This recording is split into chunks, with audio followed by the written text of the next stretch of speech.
Hello and welcome back to Equestria War, the Kasa Free State, still led under Mansu Erba and without a single day gone by.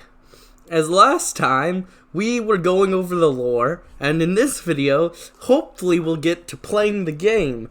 But to start it out, we still have some more lore to go through. Oh, I'm loving how much lore this nation has.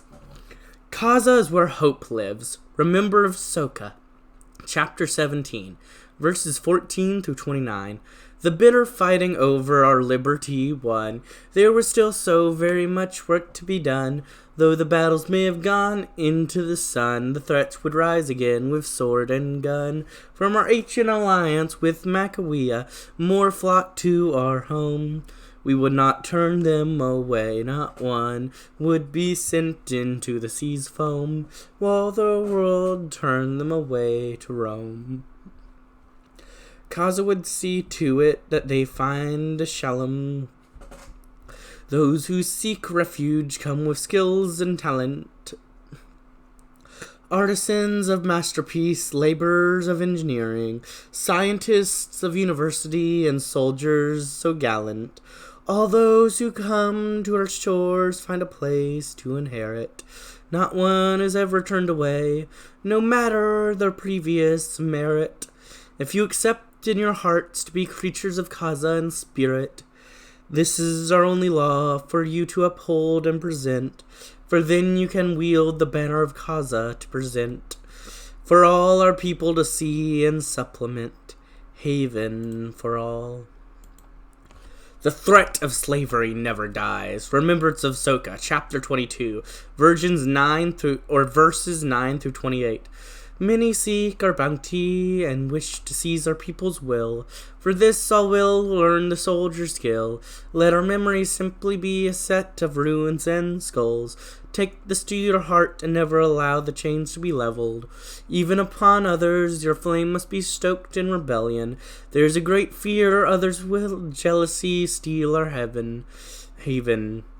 If you ever forget history's lesson or allow your resolve to be in question, the Elysium seeking to bind us to their whims, as though spirits of darkness shackling our limbs, we must never allow them to gain even a single one of their stings, lest they use it to pull our lives into our enslaved strings. The Osterland, embarrassed by their defeat, see us as nothing but a baby with a treat. They decry our brothers and sisters in barriers of concrete. They must know the reason that we breathe with each heartbeat. From the reaches far and wide we seek emancipation. To Kasa to allow even one to be chained in domination is an affront to all we have endured for our nation. Prepare yourself and never allow your efforts until slavery's cessation in freedom's sacred cause. Even the smallest candle in the night. Remembrance of Soka, chapter 27, verses 21 to 35. Kasa is far too small since its gestation. Without allies we would fall to agitation. Through this we must remember our mother Makawea's generosity. Even in the face of all our enemies' ferocity, we owe a debt to them for all our prosperity, with their greatest kindness never requiring the debt's respiratory. Within the darkest of night, even the smallest candle bears light. With the most terrible blight we walk through, and with our true might, all those that would seek to destroy us for spite will feel our wrathful smite. Keep this in mind when you see those with robes of white, for they do not know the darkest of night. They are those who worship evil's power and seek to do its plight. They should know we will let no evil escape our sight. For Kasa shines brightest in the depths of midnight. Shines brightly. I'm very excited for Makawea to have a focus tree, because I hope it interacts with Kasa a lot, and I hope they update Kasa's focus tree once Makawea has a focus tree, and they interact a lot. Like, that would be super cool. Like, I love that idea. There's a place in those mountains, remembrance of Soka, chapter 29, verses 1 to 22. There is a place long lost to the mountain, a place across the river where Sonora did battle at a fountain. Osterland nor Kasa know its true location. Osterland would rather Sonora's stand be forgotten. Kasa knows that you cannot bury the truth, for within history is there no greater sleuth. One day we shall prove our histories to youth. To hunt the place where Sonora took Osterland's fury, to show them the true anger of Kasa's misery, and beset it upon them as they sought to steal our liberty. We must never forget the sacrifice from antiquity, the mages in the mountains of madness seek to deliver upon us unwelcome sadness. They believe in a way that is tilted in opposition to our axis. Somehow that unicorns are of a superior status. We launch across the border to steal from this insanity those who are bound and do not know their equity. They will not believe you, they declare what you say a profanity. Yet so many have crossed with us, joined cause and restored their sanity. Resist the call of rules, resist the call of enslavement, resist the call of madness. Never let cause's joy be taken from you, never lose your gladness. This call out to the mad and insane. For many, Kasa was our home. Remembrance of Soka, chapter 30, verses 1 through 25. From the Adidra River to the mountains of madness, to the shores of Devash, Eberron hill of Sonora stand to the island of Velas. All of this place is Kasa down to the bones of ash. We till the lands and search the seas despite the world's backlash. Raised never to hoof, talon's claw, nor wing to those within their cache. Many would seek to tear us down, to reduce our dream to naught but ash. For this is why you wear your warrior's sash. Your farmer's plow, your fisherman's rod, these are the places that we build our lands abroad. Within our home no fear shall dare to trod, for we will face it with a guffawad. Look to your neighbors, look to your elders, provide them with shelter, for in your time of storm you will be given the same cellar. This is our greatest law to be decreed, something we pass to our successor, that none will ever be left in the hurricanes of terror. Keep your remembrance, mind your history, within it you can be home to spread our lessons of ministry. Let none ever be lost to the noble pillory. All shall hear our song upon wings of liberty.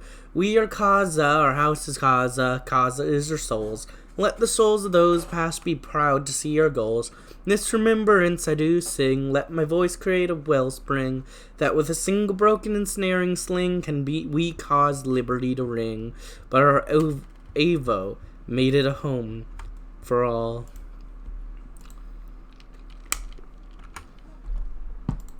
Man, that is just so incredibly good. I love how much lore. Actually, I'll go ahead and leave that and just put these on, just in case there's more historical decisions that pop up. I'm not actually sure. Probably not, but just in case. And now, I suppose it's time to finally, start preparing the nation. What a oh man, halfway through this episode. Oh, I love it. Alright. Now, let's go ahead and select our national focus. Woo! We've done it, guys. Oh, man. That was a lot of reading.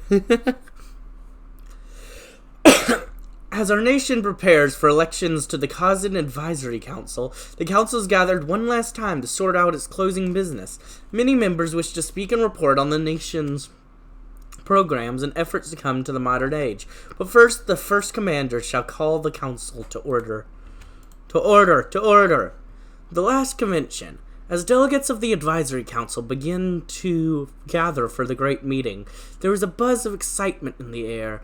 All members of the council eagerly awaited Mansu Erba's 1007 yearly address, as she always had wise words on where their nation should proceed.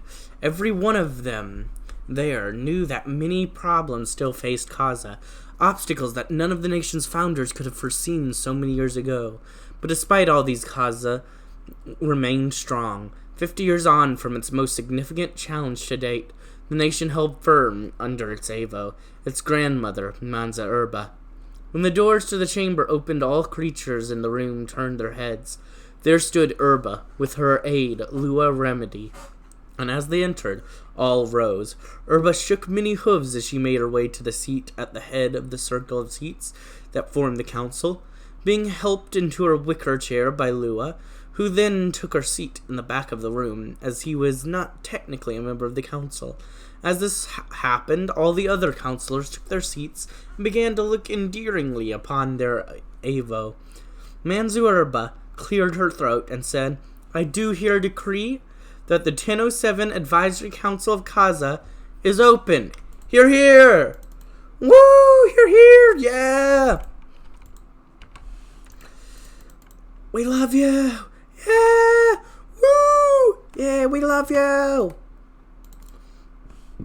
The Lervu program. One of the foremost goals that our nation has been working towards for many years now is the issue of illiteracy. This has been one of the initiatives campaigned by Mansu Erba, and so the first commander has promising results to deliver to the council. That's good. Let's deal with some of these problems. The Lervu program. As the hall again fell to silence, awaiting Erba's next remarks, she drew from her satchel a book. "I have carried this with me since my operation as Osterland's in 957. It was given to me by a young pony who I, unfortunately, have not been able to keep track down in the years since. She had almost nothing to her name except this book, and chose to give it to me as thanks. That meant it had to have some value to her, so when I first read it, I was surprised to find it was merely a book about plants found in Wingbardy far away. I had no use for it, really, nor did the family I received it from, but I realized something from it. Why that young pony and her family held it so dear was the idea of learning that is valuable to all beings, and that this is a policy I have tried to build on. While I have the honor to lead you all, we have made great strides in literacy for our nation. Libraries on wheels travel across the land distributing books and instructions to all the people. Literacy should be a right for all our citizens, so that we may all work towards a better, more educated future for Kasa. More books for everyone!" Nice, nice, nice.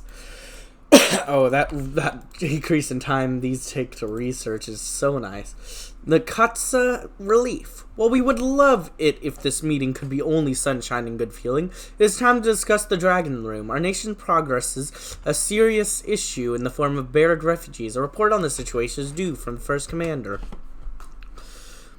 The raid. Oh boy. It was a foggy morning over a great strait. Captain Mascaras didn't like that, but the client had been adamant.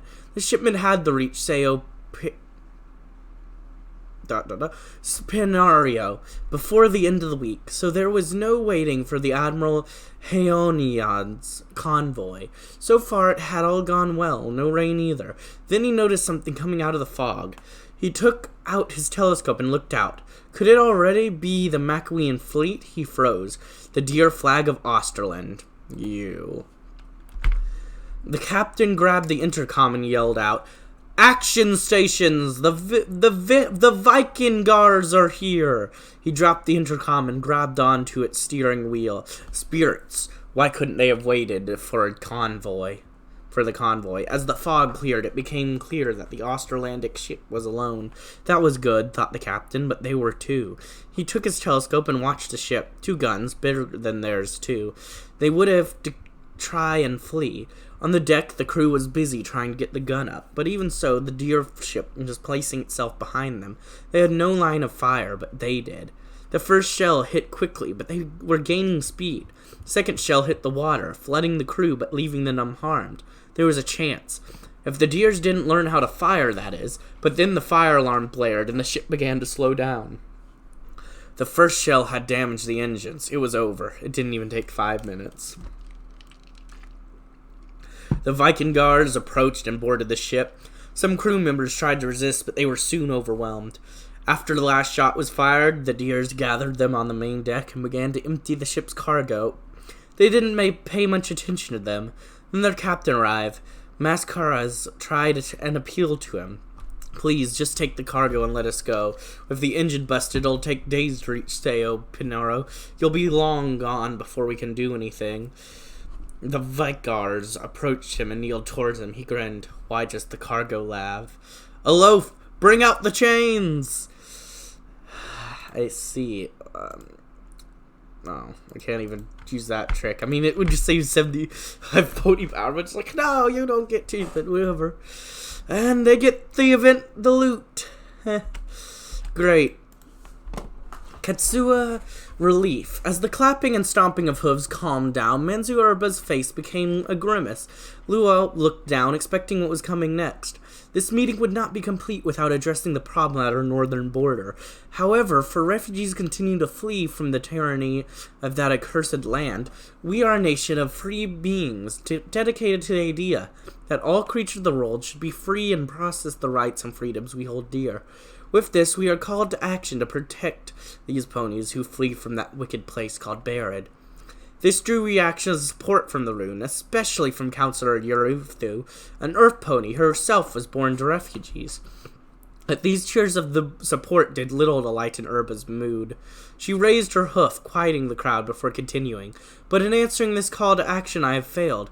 I did not act quick enough or decisive enough. For years now, we have been supporting the refugees, and we have made headway. Many now have jobs in our land and are creating homes for families for themselves, but many more are struggling. While we may be able to support them, I have failed to find a way to create for them a new home. In this, I ask for your forgiveness. Now Yeruthu spoke up. Avo, no one is perfect. You could not have known what a struggle it would be for the nation to overcome this. My own parents could never have known what this nation would endure when they arrived here.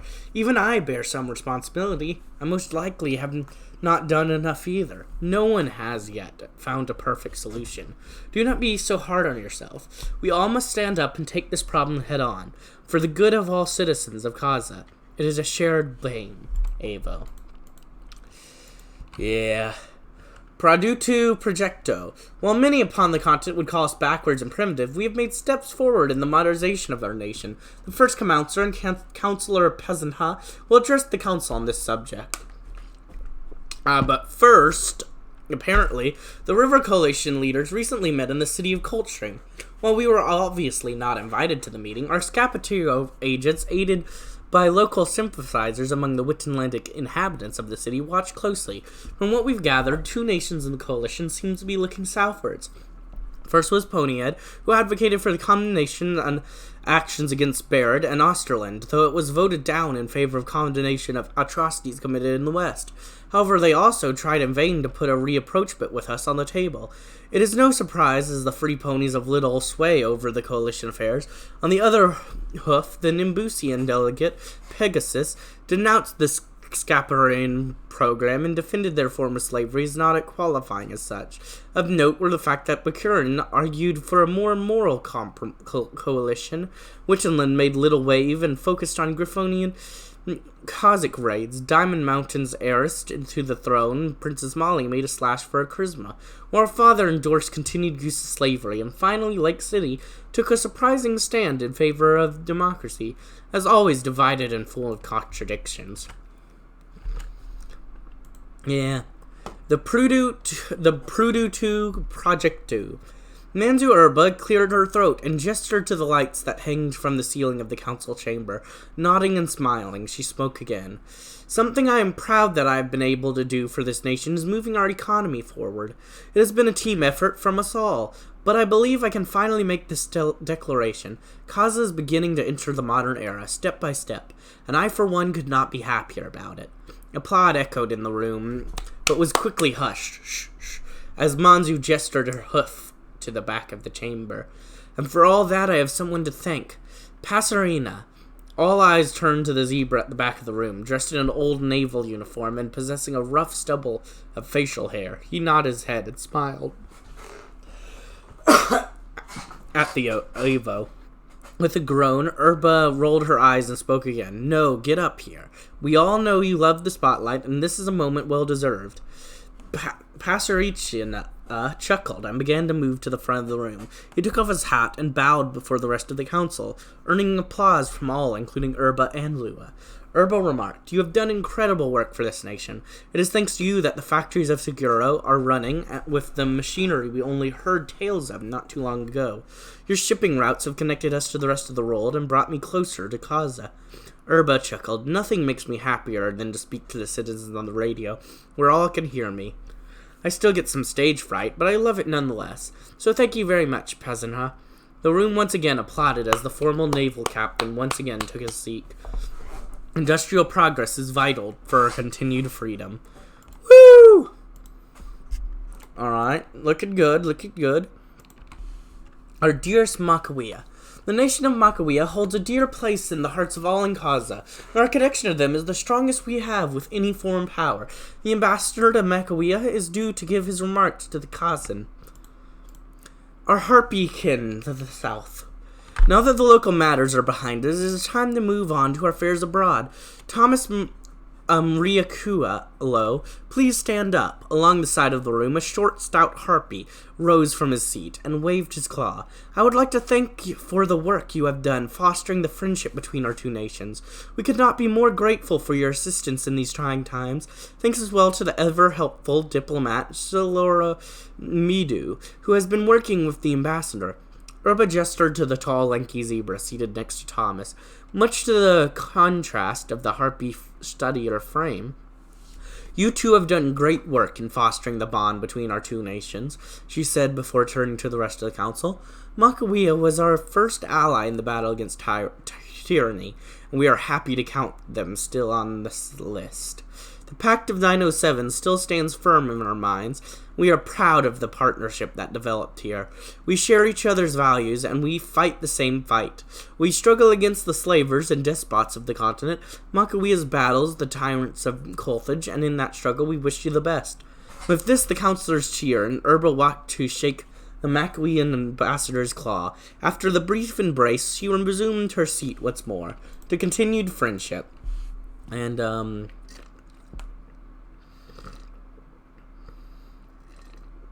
Alright, none of yours. You very special. I'm just gonna grab you up because why not? Our dreaded neighbors. We are surrounded on all sides by regimes that may wish to see us wiped out. The dangerous Bear, the unpredictable Osterland, and the threatening Griferous. Add on to this that the River Federation sees our lands as a possible threat to their union. The first commander shall speak on this to steady the hearts of the people beyond our border. While we do everything we can to secure the safety of our citizens within our nation, there are those nearby our borders who wish to do us harm. The mood in the room grew grim. Councillor Yurmurthu was visibly shaken and was knocking her hoof on the floor, and many other councillors were similarly agitated. To our east lies Osterland. Whether we can count on them among friends or foes seems to be up to their new Jarl, Ygritte.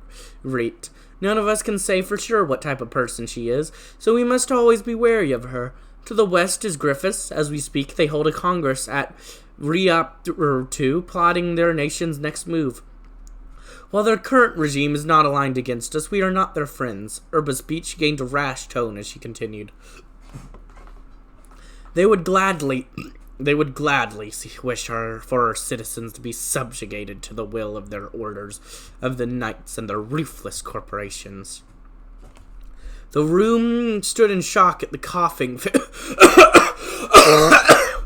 of racked Mansu Erba.